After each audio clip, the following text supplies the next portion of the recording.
Revue de presse à présent, les journaux dans leur ensemble reviennent sur le meeting du 30 avril dernier en soutien au président du Faso, le capitaine Ibrahim Traoré.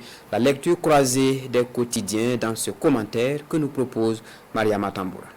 Sans surprise, le meeting du 30 avril 2025 fait la une des parutions.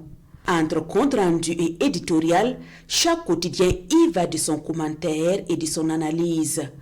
Situation nationale, grande manif à Ouaga pour soutenir le capitaine Traoré, titre l'Observateur Palga.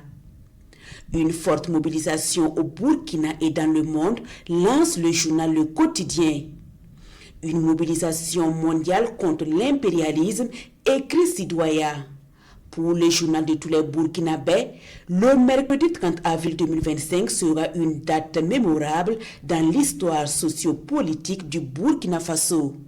Cette date a mobilisé le peuple burkinabé sur le territoire national et un peu partout dans le monde pour un soutien total et indéfectible au président du Faso, le chef de l'État, le capitaine Ibrahim Traoré, et à ses homologues du Niger et du Mali. New York, Montréal, Paris, Rome, Accra, Cotonou, tous ont salué le combat du capitaine Ibrahim Traoré contre l'impérialisme, commente le journal Le Quotidien.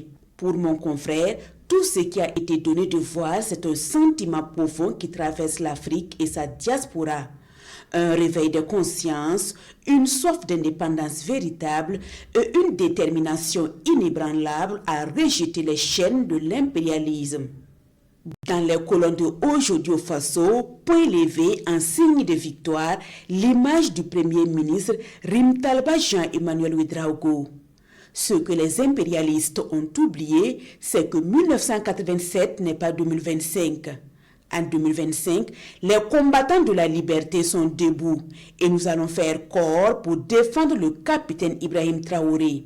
Camarades, plus que jamais, nous devons rester debout. Ce qui se passe ce 30 avril 2025 fait trembler l'impérialiste. Propos du Premier ministre repris dans les colonnes de Aujourd'hui au Faso. Après la marche, place à l'engagement et au travail, estime pour sa part l'Express du Faso. Pour le quotidien Bobolais, du coup, on a envie de dire que passé cette marche mondiale, tout le monde doit se mettre au travail.